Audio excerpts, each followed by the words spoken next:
নমস্কার বন্ধুরা, আপনিও কি এসআইআর এর ফাইনাল লিস্ট বেরোনোর পরে ভীত সন্ত্রস্ত হয়ে রয়েছেন? মানে আপনার নামের সাথেও কি এরকম ওপরে ডিলেট অথবা আন্ডার অ্যাডজুডিকেশন এই কথা দুটো লেখা রয়েছে, আর আপনি ভয় পাচ্ছেন যে এবার আপনি কি করবেন? আর এই দুটো সমস্যারই কিন্তু সমাধান নিয়ে এসেছি আজকের এই ভিডিওতে। আজকের ভিডিওতে কিন্তু আমরা একদম পাই টু পাই বলে দেব যে যাদের ডিলেট হয়েছে তারা পরবর্তীতে কি করবে, কি করলে তাদের নাম আবার উঠে আসবে, এবং যারা আন্ডার অ্যাডজুডিকেশন রয়েছে যাদের নামের সাথে, তারা বর্তমানে কি করবে। তাই ভয় পাওয়ার কিন্তু কোনো কারণ নেই, এখানে ভয় পাওয়ার কিচ্ছু হয়নি। অনেক লোকের কিন্তু এরকম সমস্যা এসেছে, কোনো ভয় পাওয়ার কিচ্ছু নেই। এখানে শুধুমাত্র কয়েকটি স্টেপ ফলো করলেই কিন্তু আবার আপনার নামটা কিন্তু অ্যাপ্রুভ হয়ে যাবে, আপনি কিন্তু আবার ভোটটা দিতে পারবেন। কি কি করতে হবে সেটাই কিন্তু আজকের ভিডিওতে দেখাবো, তাই একদম ভিডিওটা কিন্তু একদম শেষ পর্যন্ত দেখতে ভুলবে না। আর মনে যদি কোনো কোয়ারি থাকে সেটা কিন্তু অবশ্যই কমেন্ট করে জানাবে। সবার ফার্স্টে বলে দিই, যাদের নামে ওপরে আন্ডার অ্যাডজুডিকেশন লেখা রয়েছে তারা কি করবে। আন্ডার অ্যাডজুডিকেশন কাদের লেখা রয়েছে? যার মানে হচ্ছে যেটা এখনো বিচারাধীন রয়েছে, মানে এটা কিন্তু এখনো কোর্টে রয়েছে যাদের নাম। কোর্ট থেকে যদি তাদের অ্যাপ্রুভ করে দেওয়া হয় তাহলে কিন্তু তাদের নাম অ্যাপ্রুভ হয়ে যাবে। আর যদি অ্যাপ্রুভ না করা হয় পরবর্তীতে কিন্তু একটা লিস্ট বেরোবে, সেখানে কিন্তু তাদের নাম ডিলেট আসবে। তার জন্য কিন্তু তোমাকে ওয়েট করতে হবে কোর্টের মতামতের ওপর। আপনার কিন্তু এখন কোনো কাজ করার নেই। যাদের আন্ডার অ্যাডজুডিকেশন রয়েছে কোনো কিচ্ছু করতে হবে না এখন। আপনি শুধু এখন ওয়েট করবেন যতদিন না পর্যন্ত সেকেন্ড আরেকটা লিস্ট বেরোবে এই আন্ডার অ্যাডজুডিকেশনদের নিয়ে। সেখানে যদি আপনার অ্যাপ্রুভ হয়ে যায়, মানে আপনার নামের উপরে যদি আর কোনো কিছু লেখা না থাকে, তাহলে তো খুবই ভালো, আপনার কিচ্ছু করতে হবে না। আর যদি আপনার ডিলেট হয়ে যায় তার পরবর্তীতে আপনি কি করবেন সেটাই কিন্তু আজকের এই ভিডিওতে দেখাবো। তাই যাদের আন্ডার অ্যাডজুডিকেশন রয়েছে কোনো ভয় নেই, কোনো চাপ নেই, আপনি এখন কিচ্ছু করবেন না। চুপচাপ শুধু ওয়েট করতে থাকুন যতদিন না পর্যন্ত কোর্ট থেকে আপনার নতুন লিস্ট পাবলিশ করা হচ্ছে। এবার যাদের নামের ওপরে ডিলেট রয়েছে তারা কি করবে। ডিলেট মানে কিন্তু আপনার এই লিস্ট থেকে পার্মানেন্টলি আপনার ভোটার নামটা ডিলেট করা হয়েছে। এবার আপনি কি করবেন? ভোটার নাম তো ডিলেট হয়ে গেছে, বা যাদের এই যে আন্ডার অ্যাডজুডিকেশন রয়েছে কিন্তু পরবর্তীতে ডিলেট হয়ে যাবে কোনো কারণে, তারা বর্তমানে কি করবে? যাদের বর্তমানে ডিলেট হয়ে গেছে বা ডিলেট হয়ে যাবে, তাদের যদি মনে হয় না আমার তো ডিলেট হওয়ার কোনো কারণ নেই, আমি সমস্ত ডকুমেন্টস দেখিয়েছি সঠিকভাবে, তাহলে আপনি কি করবেন?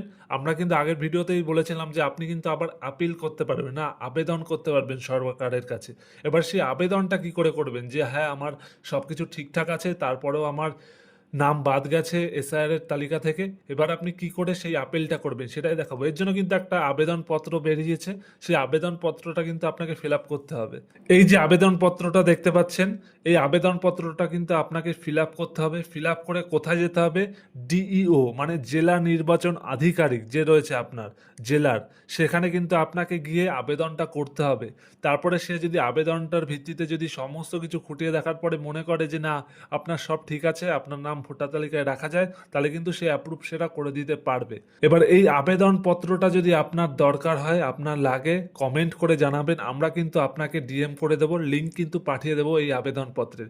এই আবেদনপত্র সহ আপনি এসআইআর এর যখন ভেরিফিকেশন হয়েছিল, আপনার যখন নাম নোটিশে এসেছিল, তখন যে হিয়ারিং হয়েছিল, হিয়ারিংয়ে যা যা তথ্য নিয়ে গেছিলেন, আবার করে কিন্তু আপনার এই আবেদনের সাথে সমস্ত তথ্য আসল সহ কপি আপনাকে কিন্তু নিয়ে ডিইও অফিস মানে জেলা নির্বাচন আধিকারিক অফিসে কিন্তু আপনাকে যেতে হবে।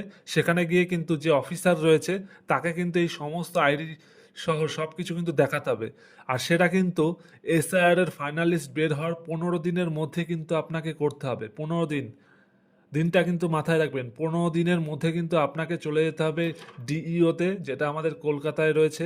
সেখানে গিয়ে তার যে প্রধান আধিকারিক রয়েছে তাকে কিন্তু এই সমস্ত ডিটেলস দেখাতে হবে যে আমার সব কিছু রয়েছে, তারপরেও আমাকে কেন ফাইনাল লিস্টের থেকে ডিলিট করা হয়েছে।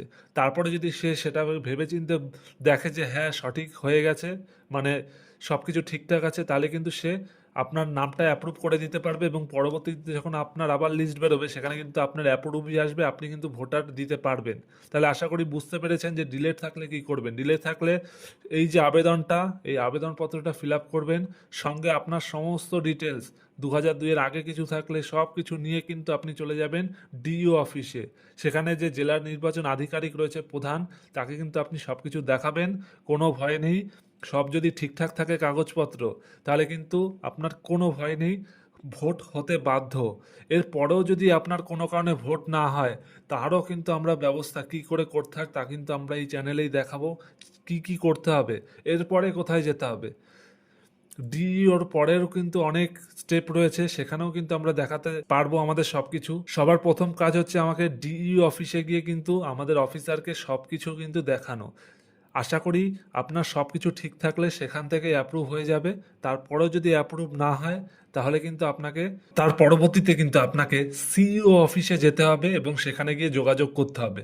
প্রথমে কিন্তু ডিইও অফিসে আপনাকে শুনানির জন্য ডাকবে সমস্ত কিছু দেখার পরে। সেই শুনানিতে যদি আপনার নাম থেকে যায় তাহলে তো খুব ভালো কথা, অ্যাপ্রুভ হয়ে যায়, কোনো সমস্যা নেই, আবার করে আপনি ভোট দিতে পারবেন।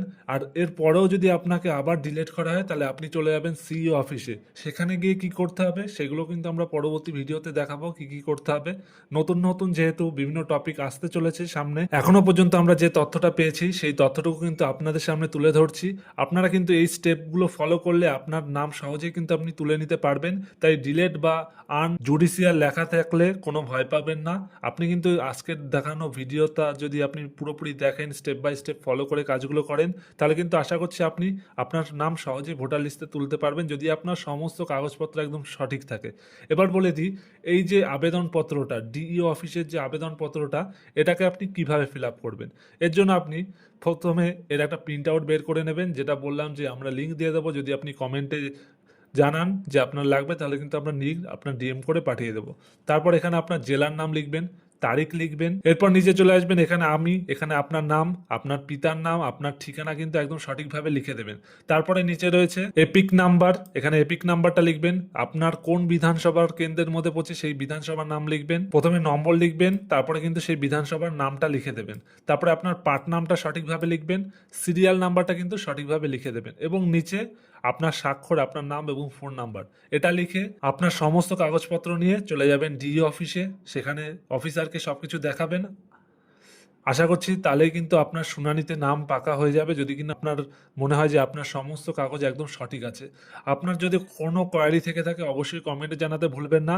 ভয় পাওয়ার কোনো কারণ নেই, আমরা কিন্তু সাহায্য করবোই। কীভাবে আপনি আপনার নাম তুলতে পারবেন তার বিষয়ে কিন্তু আমরা বিভিন্ন ভিডিও মারফত কিন্তু সেগুলো আমরা নিয়ে আসবো। তাই সবার প্রথম কাজ হচ্ছে, যদি আপনার নাম ডিলেট হয়ে যায় ডিইও অফিসে যোগাযোগ করুন।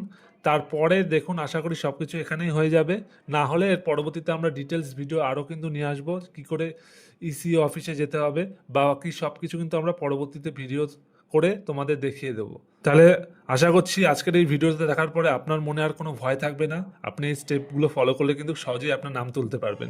কোনো কোয়ারি থাকলে অবশ্যই কমেন্ট করতে ভুলবেন না। আর এরকমই ইনফরমেটিভ ভিডিও পাওয়ার জন্য কিন্তু সবার আগে আমাদের চ্যানেলে কিন্তু আপনি এই ইনফরমেটিভ ভিডিওগুলো পাবেন। তাই অবশ্যই কিন্তু আমাদের চ্যানেলটিকে ফলো বা সাবস্ক্রাইব করে আমাদের সঙ্গে যুক্ত হয়ে থাকতে কিন্তু একদম ভুলবেন না। ভিডিওটা সম্পূর্ণ দেখার জন্য ধন্যবাদ।